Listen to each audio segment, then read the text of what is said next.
Hi dancers, my name is Brandi Kelley and I am the creative director for Race Dance Collective, and I was hoping that we might be able to do a little bit of yoga today. So this particular practice, just this section, is going to be a breakdown of Surya Namaskara A. So sun salutation, and it's going to be the A. We'll go over the B in another video, so join us there too.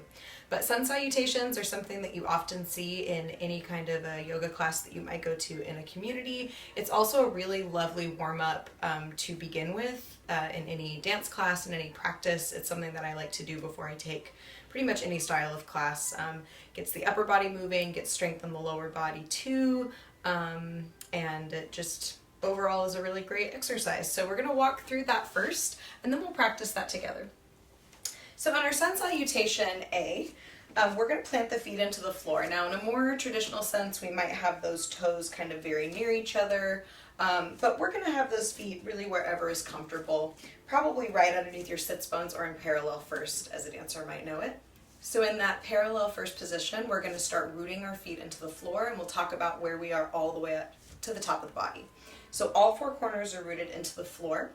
Our feet are planted firmly. As that happens, we're also thinking about rotating at the femurs, that big bone here up at the top of the leg. We're almost thinking about rotating, but don't let the feet peel off. As that's happening, we are bracing our lower belly towards our lower back, and at the same time, we're then finding space between our rib cage and our hips, because our ribs are also going to fold in, and we're going to lengthen a little bit higher. Now don't stop breathing. That's the point of yoga. Roll those shoulders down and back. Make sure that we have a wide collarbone. Very nice. Continue to grow every bit taller every time you exhale. And our neck is lengthened all the way up through the top and crown of the head. Now through that, y'all, we gotta breathe. So take a deep breath in through your nose and exhale. Good, you're in a Tadasana posture. So that's the very first part. We're going to take a deep inhale. Our arms will reach all the way up to the sky. The next step of this is that we'll exhale forward. Now perhaps your arms reach all the way forward above the head, or maybe they fall to the side. Now here it's very important that the weight is a bit more in the toes than it is in the heels, so that way you get an extra stretch in those hamstrings. Try not to bend the legs unless you absolutely have to. The head is hanging nice and long, like a big heavy ball at the end of the chain that is your back. We've exhaled to come down. We're going to take a deep inhale and press those hands into the shin bones. Belly button is still pulling towards that lower spine. Rib cage is still closed. Widening that chest, reaching the heart forward. Exhale, forward fold. So just those first few parts, we are working. It's minimal in look, but it is intense internally. So take a deep breath in, inhaling. Exhale, forward fold. Inhale, press the hands against the shins. Exhale, forward fold. You got that part. When we plant our hands, we want to make sure that we're pushing into the pads of the fingertips and the pads of those joints rather than only our wrists. We really want to think about putting our weight not just in our joints of the wrist. So as we plant those hands, make two big bear paws. Bend the knees, step one foot back, step the other back. Now as you do this, we are going to externally rotate in the biceps and the triceps, if you want to imagine those triceps wrapping back behind. So we are pressing into all five fingertips, and we are letting those shoulders, rather than rotate inward, we're thinking about externally rotating, and we're also thinking about spreading our scapula back behind. So again, we stepped back, really nice and wide back. Now option here to drop the knees. We do not want to collapse. This is the easiest thing that we dancers like to do. We like to dip it down, right? Save that for a choreography class.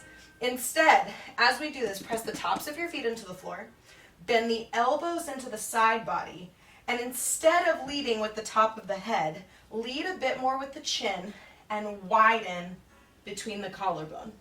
Now you might lower yourself all the way down and take a deep inhale. So we might take a cobra. So most of us have done this stretch likely in a dance class. What we don't want to do is sink into that lower back. If your belly is not supporting your lower back, you're putting yourself at risk, you guys. We don't want injury.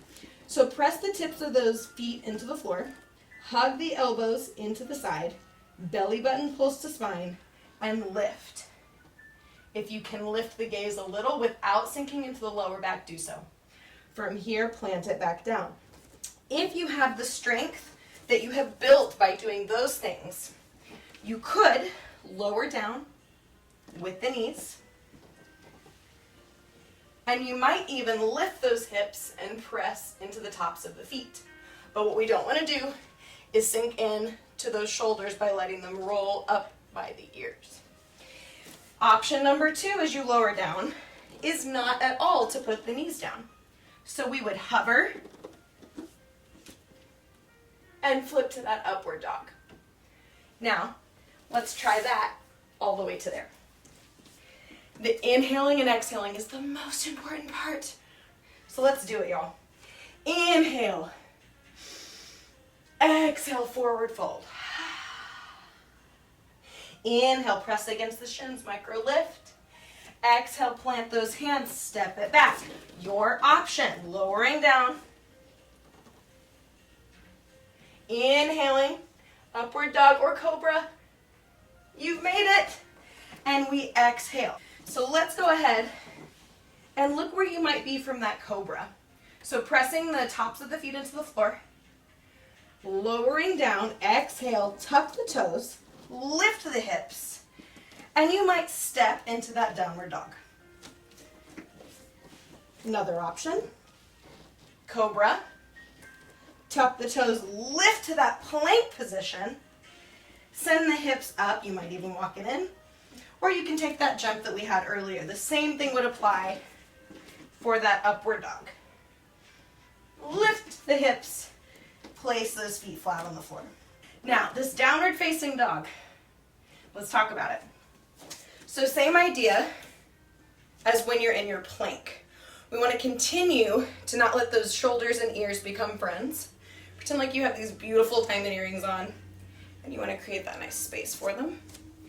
We want to also, as we widen the collarbone and lengthen our hips towards the sky, we also want to not forget about pulling the belly button towards that lower back. Bracing the ribs and breathing.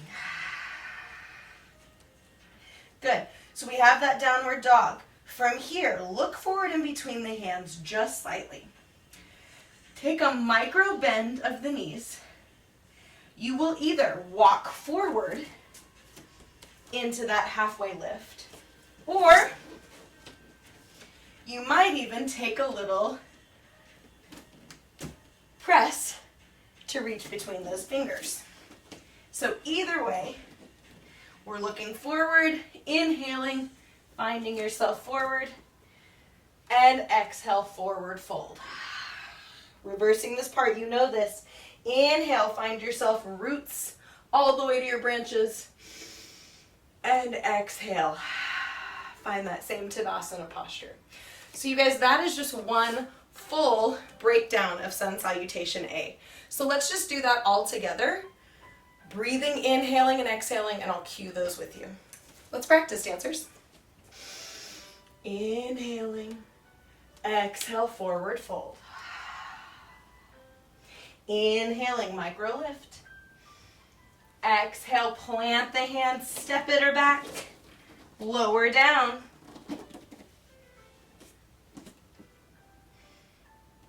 Exhale, find your downward facing dog. If possible, can you continue to press into the pads of those fingertips? Press the chest a little bit closer towards the tops of those thighs. 2 more breaths, everybody.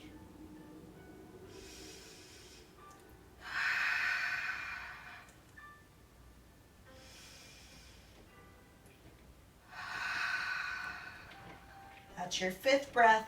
Look forward in between the hands. Step it, jump it. Figure out how to get there. Inhaling as you micro lift. Exhale, forward fold. Inhale, root to rise. Plant all 4 corners of the feet. Exhale, Samastiti. Wonderful job, you guys. So the sun salutation, there's many different ways to do it. There's not just A, there's B, and all kinds of variations. So find one that works for you. And if you guys need anything in particular in your practice, whether it's yoga or dance, don't forget to find us on Facebook or Instagram and message us and let us know what you need. Thanks for joining us today.